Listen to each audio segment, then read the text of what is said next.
대법원 2022년 12월 15일 선고 2019-269-156 판결 사건명 채무부존재 확인 1. 확인의 소에서 확인의 이익이 인정되기 위한 요건 및 원고의 권리 또는 법률 관계를 다툼으로써 원고의 법률상 지위에 불안, 위험을 초래할 염려가 있는 경우 확인의 이익이 있는지 여부. 적극. 확인의 소에서 확인의 이익은 원고의 권리 또는 법률상의 지위에 현존하는 불안, 위험이 있고 그 불안, 위험을 제거하는데 피고를 상대로 확인 판결을 받는 것이 가장 유효적절한 수단일 때 인정되므로 원고의 권리 또는 법률 관계를 다툼으로써 원고의 법률상 지위에 불안, 위험을 초래할 염려가 있다면 확인의 이익이 있다. 2. 보증보험 계약이 체결된 후 보험금이 아직 지급되지 않은 상태에서 주계약의 당사자인 보험계약자와 피보험자 사이에 주계약에 따른 채무의 존부와 범위에 관하여 다툼이 있는 경우 보험계약자가 피보험자를 상대로 주계약에 따른 채무부존재 확인을 구할 이익이 있는지 여부. 적극. 대법원은 종래부터 보증보험이 피보험자와 특정 법률 관계가 있는 보험계약자, 주계약상의 채무자, 보험계약자의 채무 불이행으로 인하여 피보험자, 주계약상의 채권자, 피보험자가 입게 될 손해의 전보를 보험자가 인수하는 것을 내용으로 하는 손해보험으로서 형식적으로는 채무자의 채무 불이행을 보험사고로 하는 보험계약이나 실질적으로는 보증의 성격을 가지고 보증계약과 같은 효과를 목적으로 하는 것이라고 판시해 왔다. 입법자 역시 2014년 3월 11일 법률 제12397호로 상법을 일부 개정하면서 보증보험에 관한 규정 제726조의 5부터 제726조의 7까지 보증보험에 관한 규정을 신설하여 보증보험 계약의 보험자는 보험계약자가 피보험자에게 계약상의 채무 불이행 또는 법령상의 의무 불이행으로 입힌 손해를 보상할 책임이 있다고 정하는 한편 제726조의 5 보증보험 계약에 관하여는 그 성질에 반하지 아니하는 범위에서 보증 채무에 관한 민법의 규정을 준용하도록 하였다. 제726조의 7 이처럼 보증보험 계약이 체결된 경우 보험자의 피보험자에 대한 보험금 지급 채무는 보험계약자가 피보험자에 대하여 보험약관이 정한 주계약 등에 따른 채무를 부담한다는 것을 전제로 하므로 보험금이 아직 지급되지 않은 상태에서 주계약의 당사자인 보험계약자와 피보험자 사이에 주계약에 따른 채무의 존부와 범위에 관하여 다툼이 있는 경우 이는 보험자의 피보험자에 대한 보험금 지급 채무 존부와 범위에도 영향을 미칠 수 있다. 따라서 그러한 경우 주계약의 채무자이기도 한 보험계약자로서는 우선 그 계약상 채권자인 피보험자를 상대로 주계약에 따른 채무 부존재 확인을 구하는 것이 분쟁을 해결하는 가장 유효적절한 방법일 수 있다. 3.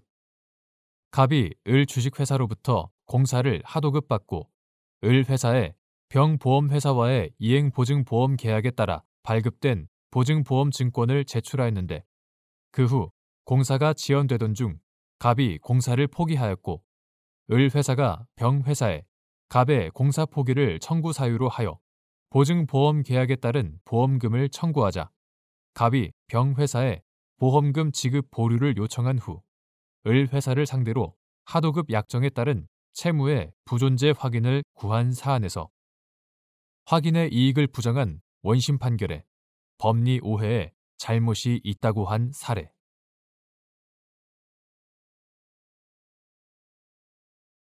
대법원 2022년 12월 15일자 2022-768 결정 사건명 강제 집행 정지 1. 집행문 부여에 대한 이의의 소의 관할에 관하여 민사집행법 제44조 제1항에서 정한 제1심 판결 법원의 의미 및 이는 직분 관할로서 성질상 전속 관할에 속하는지 여부. 적극. 집행문 부여에 대한 이의의 소는 판결을 집행하는 데에 조건이 붙어 있어 그 조건이 성취되었음을 채권자가 증명하여야 하는 때에 이를 증명하는 서류를 제출하여 집행문을 내어준 경우. 민사집행법 제30조 제2항. 집행문을 내어준 경우와 판결에 표시된 채권자의 승계인을 위하여 내어주거나 판결에 표시된 채무자의 승계인에 대한 집행을 위하여 집행문을 내어준 경우. 민사집행법 제31조 제1항. 집행문을 내어준 경우에 채무자가 집행문 부여에 관하여 증명된 사실에 대한 판결의 집행력을 다투거나 인정된 승계에 의한 판결의 집행력을 다투는 때에는 제1심 판결법원에 제기할 수 있다. 민사집행법 제45조 제44조 제1항. 여기서 제1심 판결법원이란 집행권원인 판결에 표시된 청구권, 즉 그 판결에 기초한 강제집행에 의하여 실현될 청구권에 대하여 재판을 한 법원을 가리키고 이는 직분 관할로서 성질상 전속 관할에 속한다. 2. 강제 집행의 정지를 명하는 잠정 처분이 집행문 부여에 대한 이의의 소가 계속 중인 수소 법원의 전속 관할에 해당하는지 여부. 적극. 집행문 부여에 대한 이의의 소는 강제 집행을 계속하여 진행하는 데에는 영향을 미치지 아니하므로 민사집행법 제46조 제1항. 채무자가 강제 집행의 속행을 저지하기 위해서는 집행문 부여에 대한 이의의 소를 제기한 후 법원으로부터 강제 집행의 정지를 명하는 잠정 처분을 받아 집행기관에 이를 제출하여야 한다. 잠정 처분은 원칙적으로 집행문 부여에 대한 이의의 소가 계속 중인 수소법원이 관할하도록 되어 있고 이 역시 수소법원의 직분 관할로서 성질상 전속 관할에 해당한다. 3. 지방법원 합의부가 한 조정을 대상으로 한 집행문 부여에 대한 이의의 소의 관할 및 이에 부수한 잠정 처분의 관할. 지방법원 합의부의 전속 관할. 민사집행법 제56조는 제5호에서 집행권원 중의 하나로 소송상 화해, 청구의 인락 등 그 밖에 확정 판결과 같은 효력을 가지는 것을 들고 있고 민사집행법 제57조는 제56조에 집행권원에 기초한 강제집행에 대하여는 제45조의 규정을 준용한다고 규정하고 있으며 민사조정법 제29조는 조정은 재판상의 화해와 동일한 효력이 있다라고 규정하고 있다. 따라서 수소법원인 지방법원 합의부가 한 조정을 대상으로 한 집행문 부여에 대한 이의의 소는 이를 처리한 지방법원 합의부의 전속 관할에 속하고 이에 부수한 잠정 처분의 신청도 집행문 부여에 대한 이의의 소가 계속 중인 지방법원 합의부의 전속 관할에 속한다.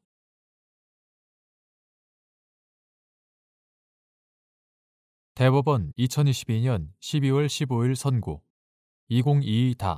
2022-247-750 판결. 사건명 손해배상 기. 1.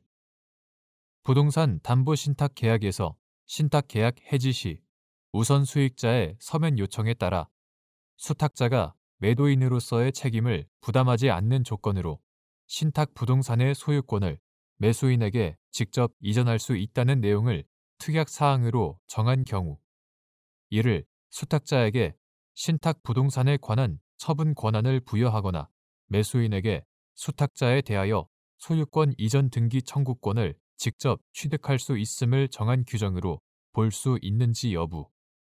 소극.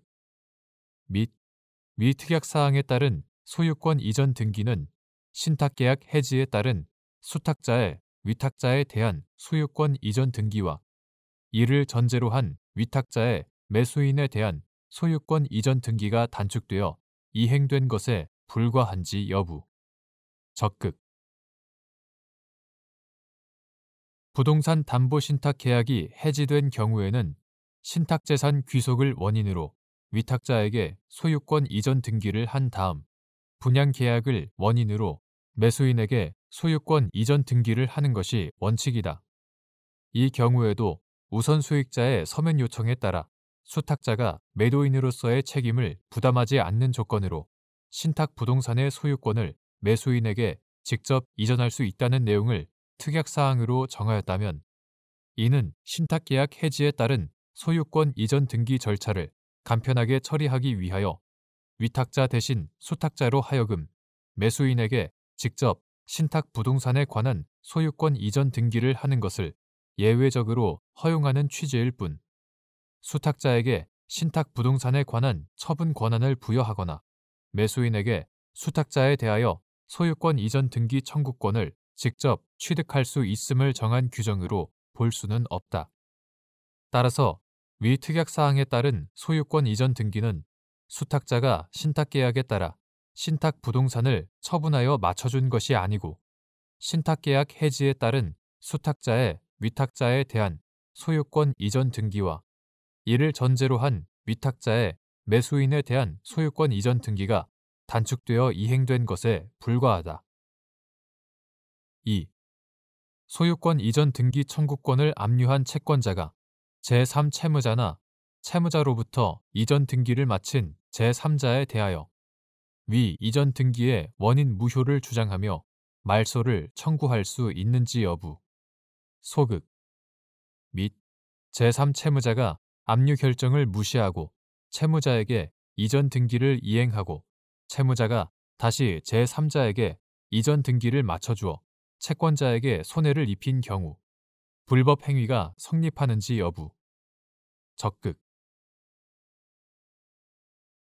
소유권 이전 등기 청구권에 대한 압류가 있으면 변제 금지의 효력에 따라 제3채무자는 채무자에게 임의로 이전 등기를 이행하여서는 아니 되나 이러한 압류에는 청구권의 목적물인 부동산 자체의 처분을 금지하는 대물적 효력이 없으므로 제3채무자나 채무자로부터 이전 등기를 마친 제3자에 대하여는 취득한 등기가 원인 무효라고 주장하여 말소를 청구할 수 없지만 제3채무자가 압류 결정을 무시하고 이전 등기를 이행하고 채무자가 다시 제3자에게 이전 등기를 맞춰준 결과 채권자에게 손해를 입힌 때에는 불법 행위에 따른 배상 책임을 진다.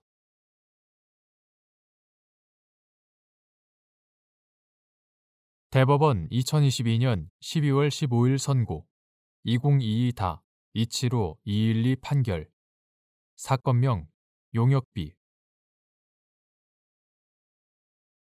주택법 시행규칙 제7조 제5항 제3호에 예산으로 정한 사항 외 조합원에게 부담이 될 계약의 체결에 해당함에도 관련 법령과 이에 근거한 조합규약에 정한 총회 의결 없이 이루어진 법률 행위의 상대방이 절차적 요건의 흠결을 과실 없이 알지 못하였다는 등의 특별한 사정을 밝히지 못한 경우 절차적 요건의 충족을 전제로 하는 계약의 효력을 주장할 수 있는지 여부.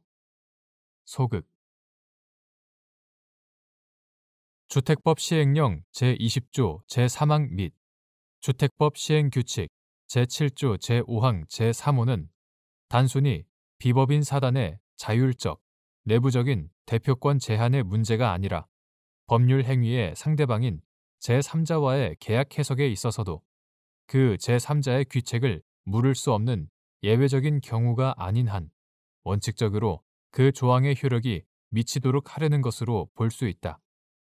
따라서 예산으로 정한 사항 외 조합원에게 부담이 될 계약의 체결에 해당함에도 주택법 등 관련 법령과 이에 근거한 조합규약에 정한 총회 의결 없이 이루어진 법률 행위의 상대방은 그 절차적 요건의 흠결을 과실 없이 알지 못하였다는 등의 특별한 사정을 밝히지 못하는 한 절차적 요건의 충족을 전제로 하는 계약의 효력을 주장할 수 없다.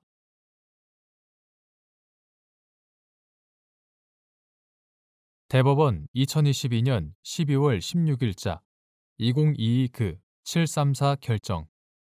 사건명 주주총회 소집 허가. 1.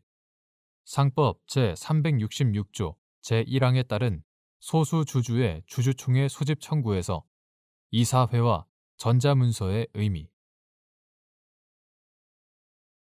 상법 제366조 제1항에서 정한 소수 주주는 회의의 목적 사항과 소집 이유를 적은 서면 또는 전자문서를 이사회에 제출하는 방법으로 임시주주총회의 소집을 청구할 수 있다. 상법 제366조 제1항. 이때 이사회는 원칙적으로 대표이사를 의미하고 예외적으로 대표이사 없이 이사의 수가 1인 또는 2인인 소규모 회사의 경우에는 각 이사를 의미한다. 상법 제383조 제6항. 한편 상법 제366조 제1항에서 정한 전자문서란 정보처리 시스템에 의하여 전자적 형태로 작성, 변환, 송신, 수신, 저장된 정보를 의미하고 이는 작성, 변환, 송신, 수신, 저장된 때의 형태 또는 그와 같이 재현될 수 있는 형태로 보존되어 있을 것을 전제로 그 내용을 열람할 수 있는 것이어야 하므로 이와 같은 성질에 반하지 않는 한 전자우표는 물론 휴대전화 문자 메시지, 모바일 메시지 등까지 포함된다. 2.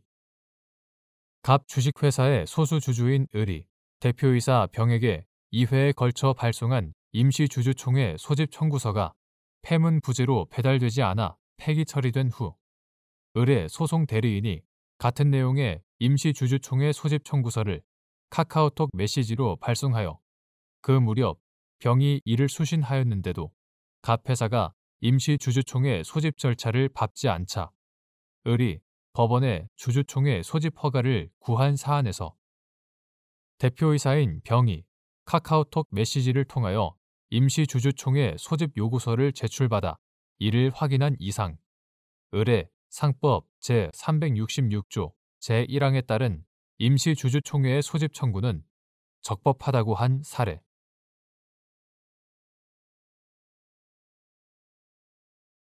대법원 2022년 12월 16일 선고 2022-218-271 판결. 사건명 기반시설 부담금 환급금 지급 청구의 소. 1. 상계 제도의 의미와 취지. 상계자가 상대방에 대하여 가지는 채권이 아닌 제3자가 상대방에 대하여 가지는 채권을 자동채권으로 하여 상계할 수 있는지 여부. 원칙적 소극. 상계는 당사자 쌍방이 서로 같은 종류를 목적으로 한 채무를 부담한 경우에 서로 같은 종류의 급부를 현실로 이행하는 대신 어느 일방 당사자의 의사표시로 그 대등에게 관하여 채권과 채무를 동시에 소멸시키는 것이고 이러한 상계 제도의 취지는 서로 대립하는 두 당사자 사이의 채권, 채무를 간이한 방법으로 원활하고 공평하게 처리하려는 데 있으므로 법률의 규정 등 특별한 사정이 없는 한 자동 채권으로 될 수 있는 채권은 상계자가 상대방에 대하여 가지는 채권이어야 하고 제3자가 상대방에 대하여 가지는 채권으로는 상계할 수 없다. 2. 국세징수법에 의한 채권 압류의 효력. 압류 채권자가 채무자의 제3채무자에 대한 채권을 압류한 경우 이를 자동채권으로 하여 제3채무자의 압류 채권자에 대한 채권과 상계할 수 있는지 여부. 소극. 및 이는 피압류 채권에 대하여 이중압류, 배분 요구 등이 없더라도 마찬가지인지 여부. 적극. 국세징수법에 의한 채권 압류의 경우 압류 채권자는 체납자에 대신하여 추심권을 취득할 뿐이고 이로 인하여 채무자가 제3채무자에 대하여 가지는 채권이 압류 채권자에게 이전되거나 귀속되는 것은 아니다. 따라서 압류 채권자가 채무자의 제3채무자에 대한 채권을 압류한 경우 그 채권은 압류 채권자가 제3채무자에 대하여 가지는 채권이 아니므로 압류 채권자는 이를 자동 채권으로 하여 제3채무자의 압류 채권자에 대한 채권과 상계할 수 없고 이는 피압류 채권에 대하여 이중압류, 배분 요구 등이 없다고 하더라도 달리 볼 것은 아니다.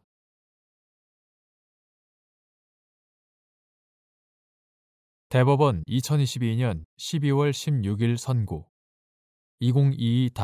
2022-245-129 판결 사건명 청구 2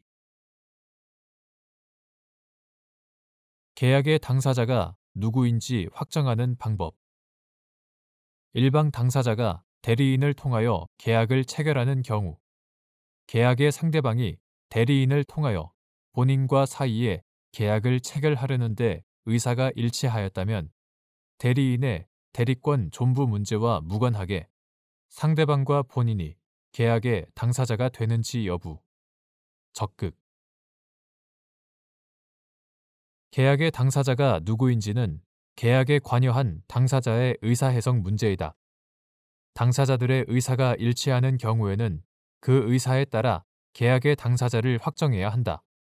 그러나 당사자들의 의사가 합치되지 않는 경우에는 의사표시 상대방의 관점에서 합리적인 사람이라면 누구를 계약의 당사자로 이해하였을 것인지를 기준으로 판단해야 한다.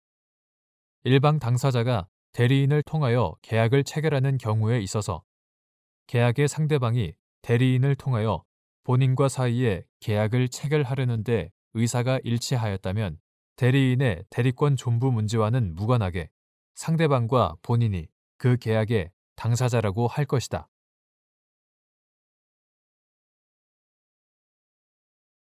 대법원 2022년 12월 16일 선고 2022-262-209 판결 사건명 손해배상 자 국민건강보험법에 따라 보험급여를 받은 피해자가 가해자를 상대로 손해배상 청구를 할 때 그 손해 발생에 피해자의 과실이 경합된 경우 기왕치료비 손해배상 채권액을 산정하는 방식 전체 기왕치료비 손해액에서 공단 부담금을 공제한 후 과실상계 및 이는 손해 발생에 피해자의 기왕증이 경합된 때에도 마찬가지인지 여부 적극 국민건강보험공단 이하 공단이라고 한다.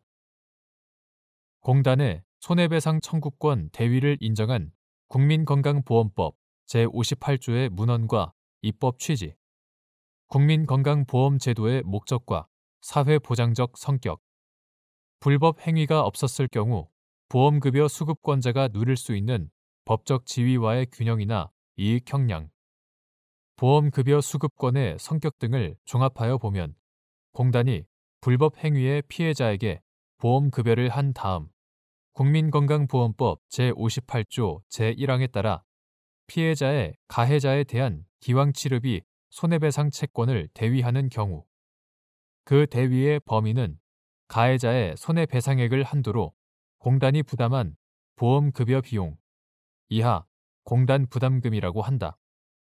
공단 부담금 전액이 아니라 그중 가해자의 책임 비율에 해당하는 금액으로 제한되고 나머지 금액, 공단 부담금 중 피해자의 과실 비율에 해당하는 금액에 대해서는 피해자를 대위할 수 없으며 이는 보험급여 후에도 여전히 손해를 전보받지 못한 피해자를 위해 공단이 최종적으로 부담한다고 보아야 한다.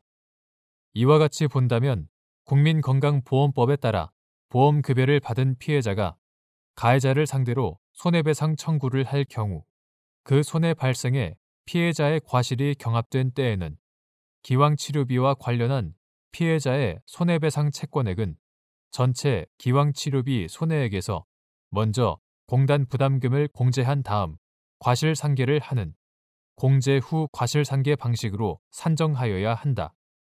이는 손해 발생에 피해자의 기왕증이 경합된 때에도 마찬가지이다.